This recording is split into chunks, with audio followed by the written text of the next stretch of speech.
Progressive presents The Sounds of the Old World. The year is 2019, and someone is waiting for a table at a restaurant. Thompson, party of four. Thompson, party of four. Thompson, party... Oh, there you are. This has been The Sounds of the Old World. Brought to you by Progressive, where drivers can still switch and save like it's 2019. Quote today at Progressive.com. Progressive Casualty Insurance Company and Affiliates.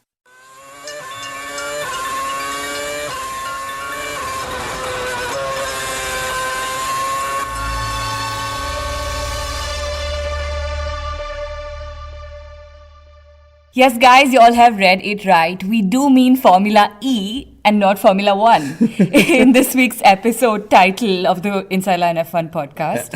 So, Kunal, there are manufacturers who are attracted towards Formula E, and like we know, there are several of these manufacturers. And then there's Ferrari.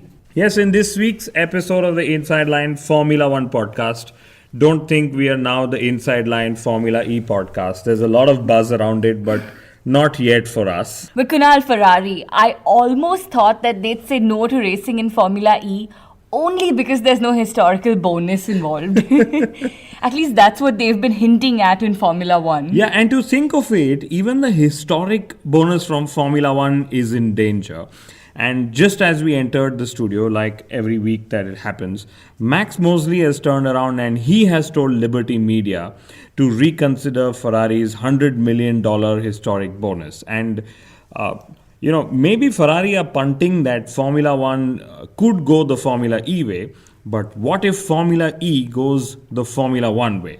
My God, that would be ridiculous. Imagine what Ferrari are possibly already missing out on. So yes, in this week's episode of the Inside Line F1 podcast, so we're wondering if Ferrari can threaten to quit Formula 1, and maybe that's not too far away. It never is, no? We're also going to wonder whether McLaren consulted a numerologist before dropping the MP4 prefix. We talk about how the Hamiltons are taking claim for Rosberg's retirement, and while Verstappen might have a stand named after him at the iconic Spa-Francorchamps, the Finns are probably naming their circuit Kymi. Woohoo! And yes, we're going to talk about how the Mercedes drivers at Bathurst were inspired by their Formula 1 counterparts. And by that we mean Hamilton and Rosberg. And before we conclude, we tell you that a Robert Kubica comeback would be just super awesome for Formula 1. Aren't we just talking too many comebacks? We had an episode which said Juan Pablo should come back and now Kubica should come back. Are we not believing in the future talent to come by? And I am talking of Marcus Ericsson. And Marcus Ericsson will rule the world. Felipe Nasser. Mascioni's made a statement that Ferrari could leave Formula 1 if the viewership dwindles further.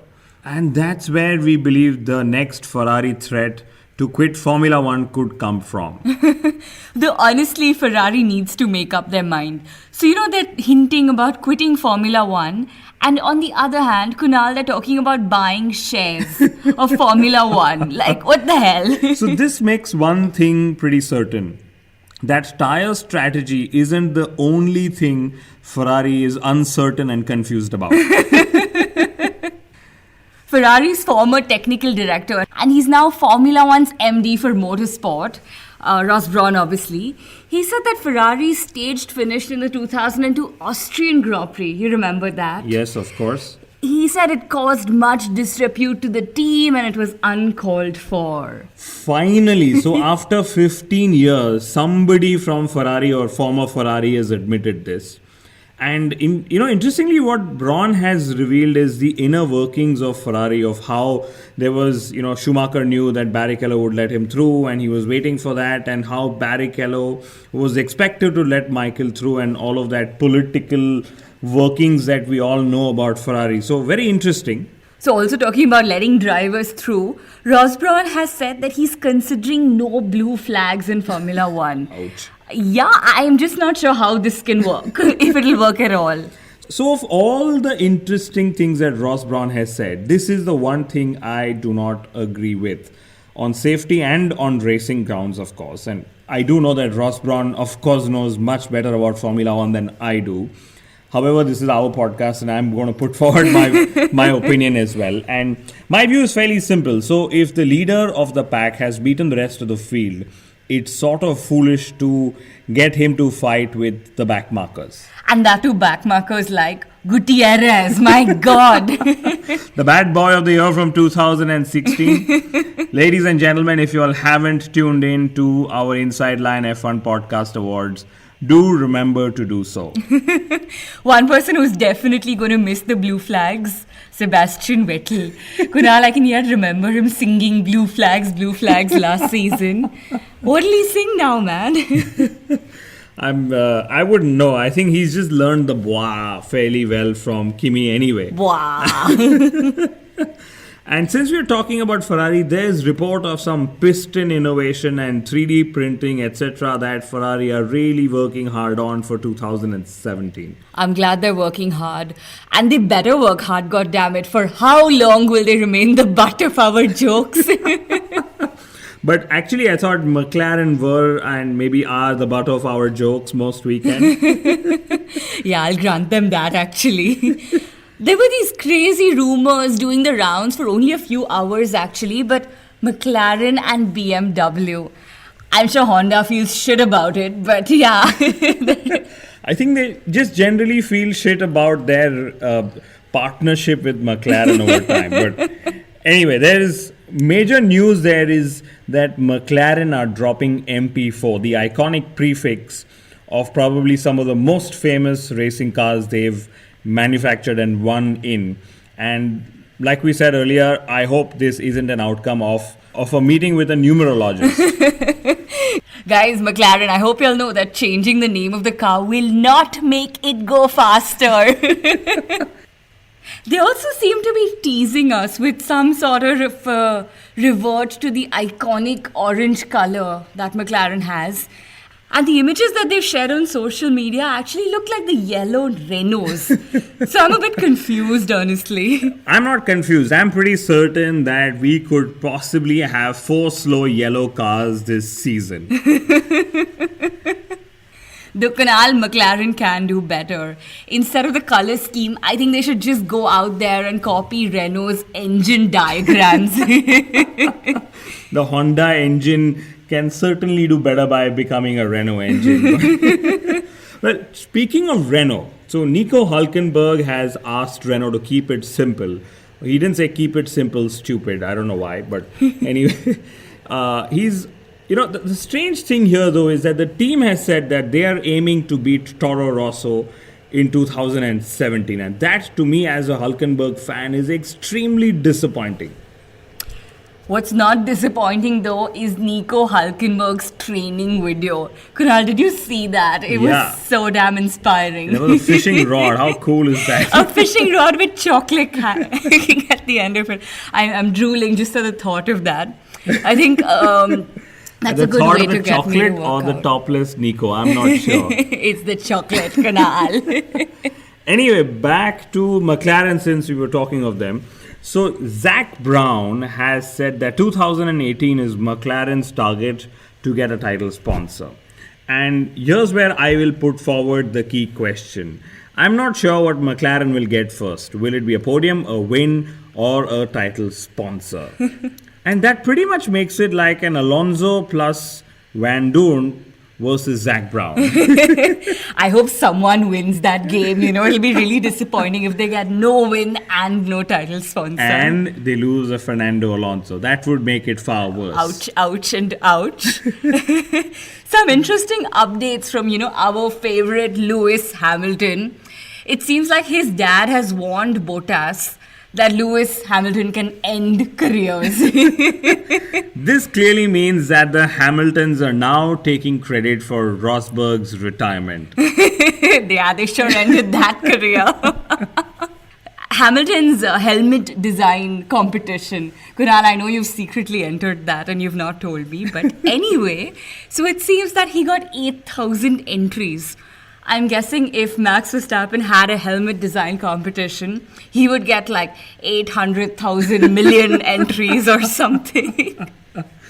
And in an interview with someone, I can't remember who, Lewis Hamilton shot off at Bottas, and he said he doesn't really get along with his teammates, and clearly that was evident with Rosberg. But then the pertinent question is, who the hell does Lewis Hamilton get along with? I don't know. Maybe Serena Williams. I don't think Not they get along anymore. anymore. Yeah. Who is that woman? Rita Ora. Lewis is also probably increasingly jealous about this Lauda-Bottas bromance. That's just like off the charts already. Of course, the regulation changes will help Bottas, but his first 4 races are damn crucial. A lot of people are going to be judging him. Forget a lot of people. Lauda has said that Mercedes will need all of 4 races to judge him, and that's a lot of pressure already. Poor guy. 1-year contract, Valtteri, remember that. Rosberg has said that he will not give any Hamilton secrets away to Bottas. And I'm just wondering if Nico Rosberg actually knows any of these secrets himself. And I'm not sure if he knows of any of the secrets, but let me tell you, Nico Rosberg might not be the perfect world drivers champion, but to me, he is the perfect Formula One fan. Because he said that he would have actually preferred Fernando Alonso as his replacement, because that would have meant fireworks at Mercedes. Isn't he awesome? He is awesome. He's at least a genuine fan, not saying Valtteri deserves it, whatever, but... Ricciardo says that he can beat Lewis Hamilton in the same car. Kunal, I love him, and I can't wait for him to be in the same car as Lewis Hamilton. I can't wait to know how many Ricciardo haters have already come up. In fact, Mark Webber says that Ricciardo can beat Max Verstappen. I am excited because 2017 is going to let us watch all these battles. And more, I really hope. But to me, what's crucial about Ricciardo is he's, of course, revealed his off-season training plan. He's put up some really cool videos. Oh, he hasn't yet revealed his new party trick for 2017. I wonder if that's a Formula One secret as well. I'm just saying, I hope he has a new party trick, given that his old one made him rather sick. Kunal, name one thing that Max Verstappen has, but Ricciardo does not have. I wouldn't say speed. I think I'd say those hundreds of Driver of the Day awards, I guess. Yeah, actually, there's no disputing that, actually. But here, listen to this. Max Verstappen has a grandstand named after him in Spa. Wow, what an honor. Already, yeah. He's not even a world champion and he's... one-time race winner. But he's Max Verstappen. He brings in the orange army. So they are now going to be seated in the Max Verstappen stand, That is pretty awesome. The only other driver I can think of on the grid at the moment with a grandstand to his name is Vettel at Nürburgring. Wow. So it's just the Red Bull drivers who at this moment have this rare honor. I'm surprised Lewis Hamilton doesn't have something at Silverstone, or maybe Fernando Alonso doesn't have something. I'm not sure. Maybe they do. It might not be a grandstand. Anyway, so Kymi Räikkönen might actually have the honor of the Finnish Grand Prix circuit named after him. Although this isn't official news, gentlemen, ladies and gentlemen, do remember, the circuit could actually be called Kymi with a Kymi. And I'm pretty sure that the organizers and the circuit owners are just trying to cash in on Kymi Räikkönen's popularity here. If that was the case, they could have named it Wah. Kunal, I'm wondering about the why. Why the hell didn't they just call it Kymi, K-I-M-I? This just sounds like Kymi got drunk and spelled his name wrong, Kymi.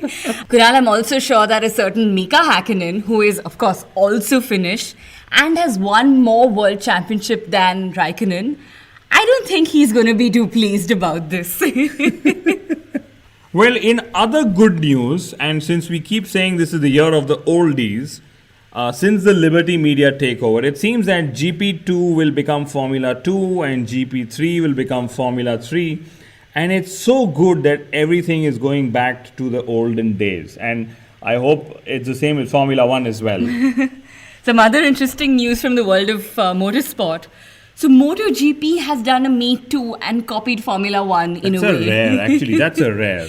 And after Formula 1's partnership Tata Communications is now going to partner with MotoGP. And this, I read, is going to change the way MotoGP is consumed. So I'm guessing it's interesting for the world of motorsport, which is why you hear it also on the Inside Line Formula One podcast.